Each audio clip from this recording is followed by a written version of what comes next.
નમસ્કાર મિત્રો, આજનું વ્યક્તિ વિશેષ.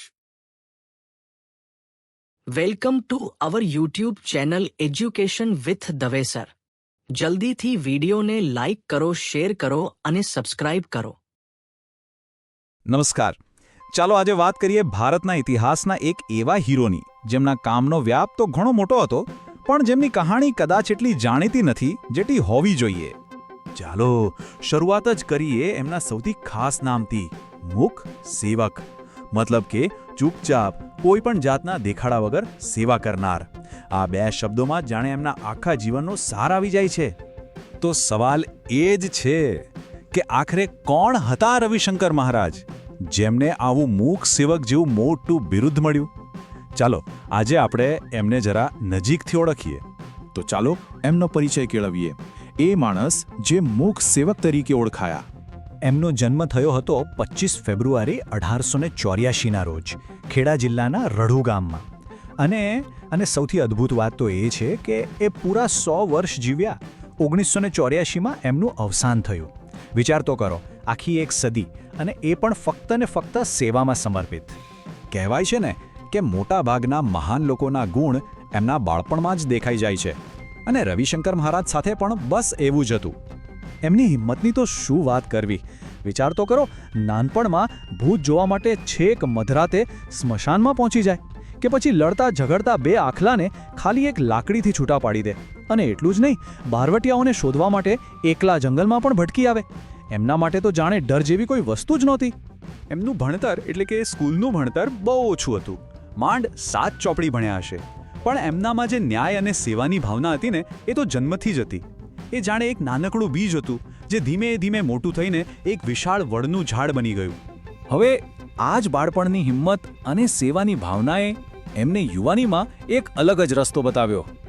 એ રસ્તો હતો સેવાનો ભેખ લેવાનો. જોઈએ કે એમણે આ કેવી રીતે કરી બતાવ્યો. એ હંમેશા કોઈ પણ મુશ્કેલીમાં સૌથી આગળ ઊભા રહેતા. માની લો કે કોઈ કુદરતી આફત આવી હોય કે કોઈ રોગચાળો ફાટ્યો હોય, એ લોકોની મદદ માટે હાજર જ હોય. એટલું જ નહીં, જ્યારે કોમી રમખાણો ફાટી નીકળ્યા ત્યારે પણ એ હિન્દુ મુસ્લિમ વિસ્તારોમાં ડર્યા વગર ફરતા અને શાંતિ સ્થાપવાનો પ્રયત્ન કરતા. લોકોની સેવા માટે એ કોઈ પણ જોખમ લેવા તૈયાર હતા. પણ આટલા બધા કામ પાછળનું કારણ શું હતું? એમનું જીવન દર્શન શું હતું? ચાલો સમજીએ એમના જીવનના 3 મુખ્ય ગુણોને. એમનું આખું જીવન બસ આ 3 સિદ્ધાંતો પર ચાલ્યું. પહેલું શ્રમ, બીજું સાદાઈ, અને ત્રીજું સંયમ. એટલે કે મહેનત કરવામાં ક્યારે પાછું ન પડવું, એકદમ સાદું જીવન જીવવું અને પોતાની જાત પર કાબૂ રાખવો. બસ આ જ એમના જીવનનો પાયો હતો. અને એમણે તો એક એવી વાત કહી હતી જે આજે પણ એટલી જ સાચી લાગે છે. એમનું કહેવું હતું, હવેનો જમાનો પરિશ્રમનો આવે છે, જે પરિશ્રમ નહીં કરે તે ભૂખે મરશે. આ વાક્ય પરથી જ ખબર પડે કે એ મહેનતને કેટલું મહત્વ આપતા હતા.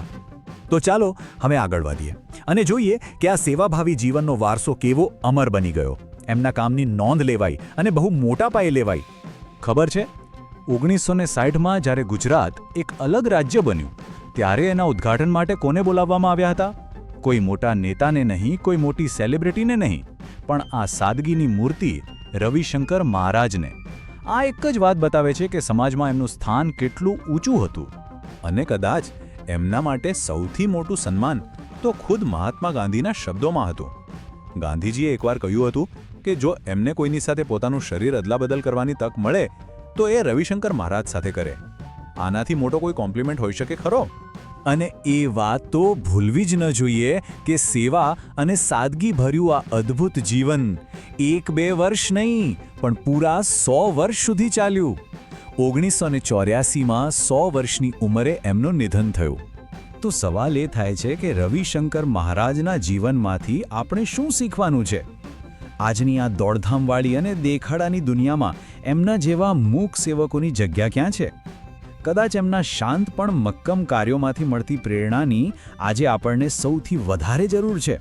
વિચારવા જેવી વાત છે, ખરું ને? પૂરો વિડિયો જોવા બદલ આપનો આભાર. જો આપને વિડિયો ગમ્યો હોય તો ચેનલને સબસ્ક્રાઇબ કરવાનું ભૂલતા નહીં, સાથે શેર કરવાનું પણ ભૂલતા નહીં.